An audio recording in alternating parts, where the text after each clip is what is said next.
Be ready for the dictation. Transcription number 30. Start.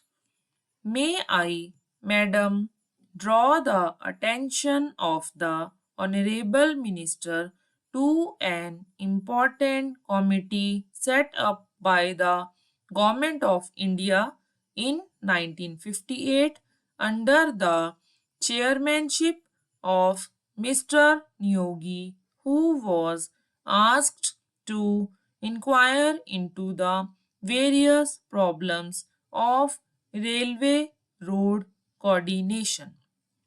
Their preliminary report appeared some time ago and it was even circulated to all the state governments for their opinion.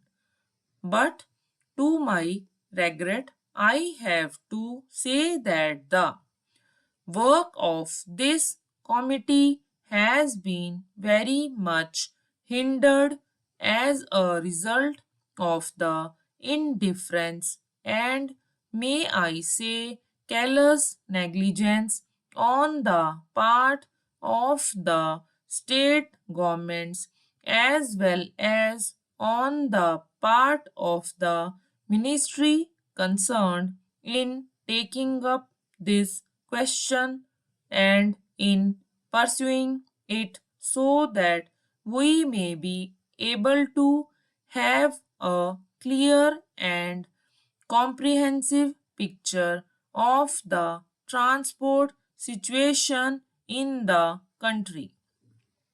Now, railway transport, like any other mode of transport, is suffering under a major handicap.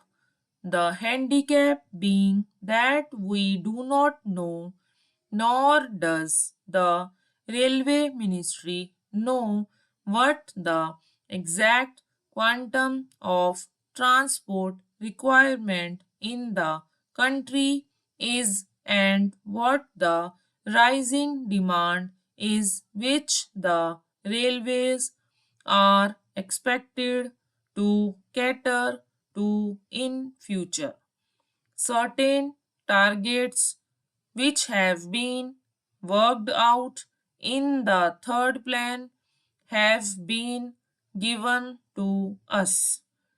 In the second plan, we were given certain targets. But unfortunately, madam, may I point out that all those targets were either gross underestimates or exaggerations. Throughout, we have seen that we have not been able to have a well coordinated and progressive development of the transport system and in particular the railway system in the country. So, anything we suggest today will have that kind of air of unreality without knowing fully or adequately what exactly the transport needs in the country are. We are not in a position to discuss or dilate upon the problems of the railways or the transport itself.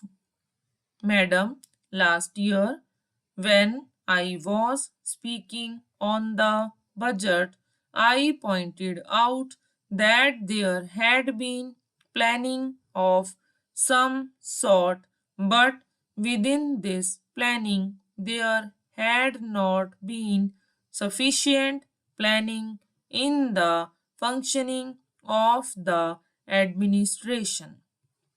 There has not been planning in carrying out the various phases of the program enunciated in the plan or in the budget.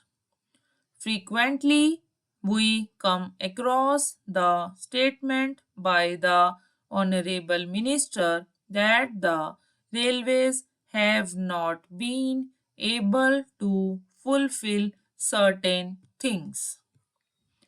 I went through the pages of the budget papers and also the speech of the minister. I came across this significant expression: wherever there are failures or shortfalls in performance, we are told that these are mainly due to unpredictable factors or factors beyond control. I do not think that some of the factors which my honorable friend would like us to believe that they are unpredictable or uncontrollable cannot be anticipated. For instance, I may draw the attention of the honorable minister to one important fact, that is, we have been supplying since some time past empty haulage for a long distance to collieries, to steel factories, and so on.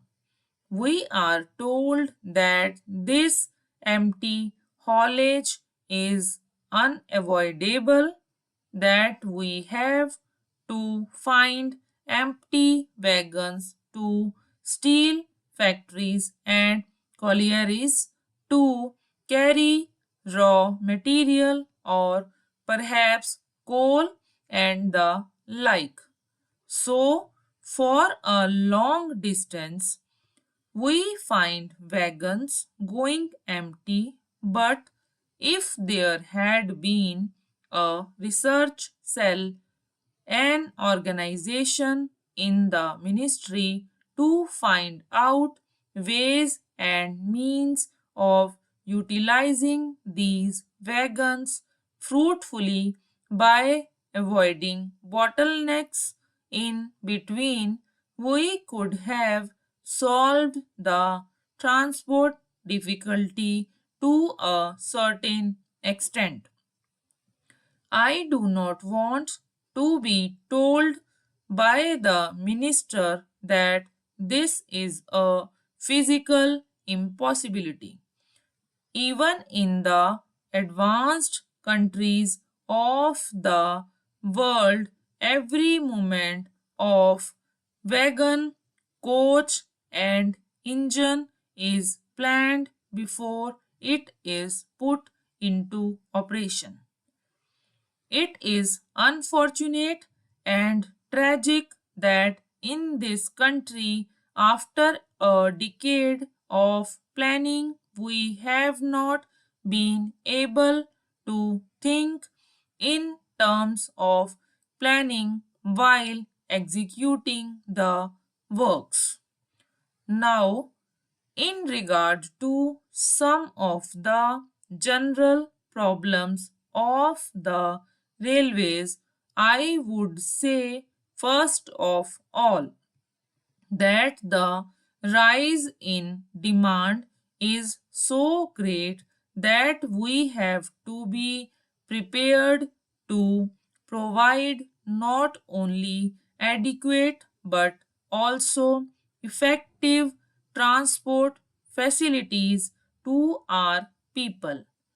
I need not tell the House that the railway transport system in general is greatly dependent or interdependent on the general economy of the country. But during the last one decade, there has been one significant factor that has to be appreciated, that is the demand for transport is increasing at a faster rate than the rise in the national income or the rise in production in any sector or in any industry.